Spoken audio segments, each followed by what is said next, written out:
you feel like people define you by the fact that you're wealthy, and that they define you in a pejorative way? For sure. In recent years, billionaire has become a pejorative. It's like that's a bad thing.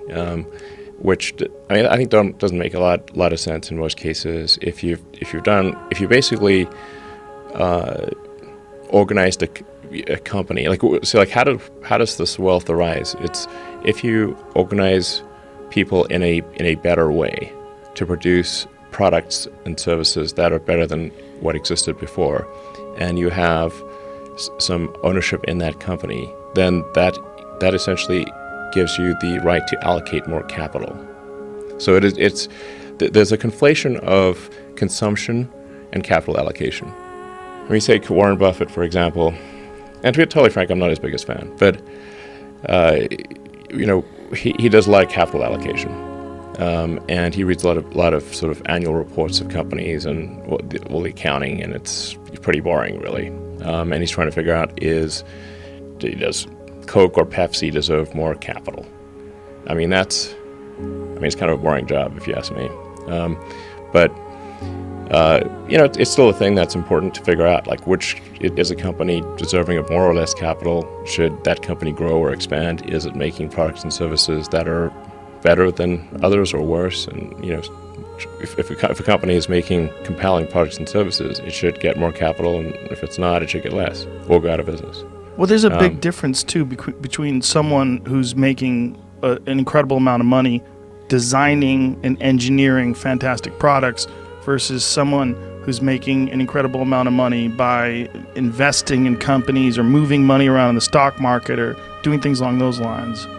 It's a different thing, and to put them all in the same category seems it's very simple. I do think in the United States especially, there's an overallocation of talent in finance and law. Basically, too many smart people go into finance and law. This is both a compliment and a criticism. We should have, I think, fewer people doing law and fewer people doing finance and more people making stuff. And manufacturing used to be highly valued in the United States, and these days it's not. It's often looked down upon, which I think is wrong. Yeah.